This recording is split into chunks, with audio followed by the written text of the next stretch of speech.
पे ये कहा कि डिस्कशन नहीं करना चाहते, हालांकि राजनाथ जी ने बोला भी कि पहले धन्यवाद का ये हो जाए, लेकिन जिस तरीके से तमाम गतिविधियां चल रही है पार्लियामेंट में, क्या कहेंगे?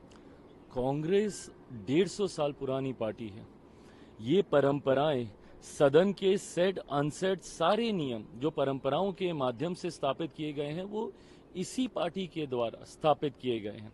ऐसे में इतिहास में कभी ऐसा नहीं हुआ कि राष्ट्रपति जी के अभिभाषण पर आए धन्यवाद प्रस्ताव से पहले कोई भी स्थगन प्रस्ताव आए या उससे पहले किसी भी और विषय पर चर्चा हो।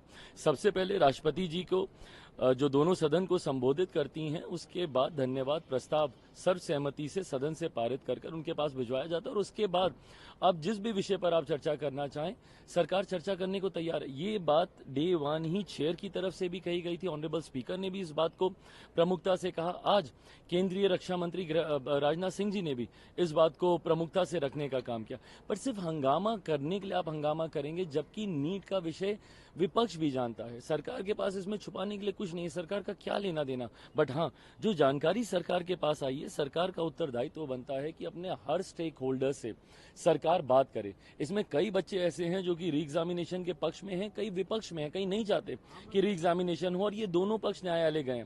न्यायालय में ये मामला पूरी तरीके से विचाराधीन है। ऐसे में पेपर लीक जैसा एक गंभीर विषय भी सामने आया है।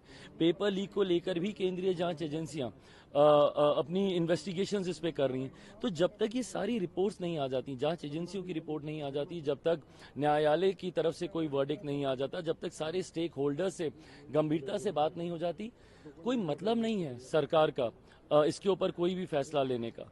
मैं इस बात को मानता हूं, और सरकार की तरफ से इस बात को पूरी गंभीरता के साथ मैं कह सकता हूं कि सरकार सही समय पर छात्रों के हित में, उनके भविष्य को मद्देनजर रखते हुए सही फैसला लेगी। सर, क्रिमिनल लॉ पर जिस तरीके से जो इम्प्लीमेंटिंग आज से है, उसको लेकर जो विपक्ष कह रहा है कि री एग्जामिन होना चाहिए, शशि थरूर ने बोला कि इस पर प्रॉपर डिस्कशन होना चाहिए था, मल्लिकार्जुन खड़गे ने बोला कि बुलडोजर जिस तरीके से प्रणाली लाई गई वो हम बिल्कुल भी लाने नहीं देंगे, तमाम तरीके की बातें कही गई उस पर। भाई, अंग्रेजों के जमाने का कानून इनको चलेगा, बट अपने देश में बने हुए कानून जो कि पूरी चर्चा के साथ बनाए गए हैं, सारे पक्षों के विचारों को सुनकर बनाए गए।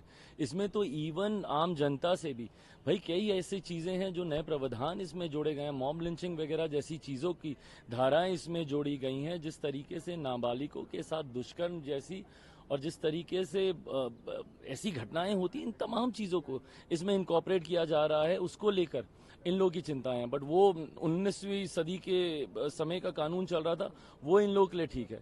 मेरी समझ के परे है कि भाई जस्ट बाय द वर्च्यू की सरकार ने कोई एक फैसला लिया है, आपको इसका विरोध करना है, ये सकारात्मक विपक्ष की भूमिका कतई नहीं हो सकती। लोकतंत्र में विपक्ष की भूमिका बहुत महत्वपूर्ण है, बट आपको अपनी भूमिका की गंभीरता को भी समझना होगा।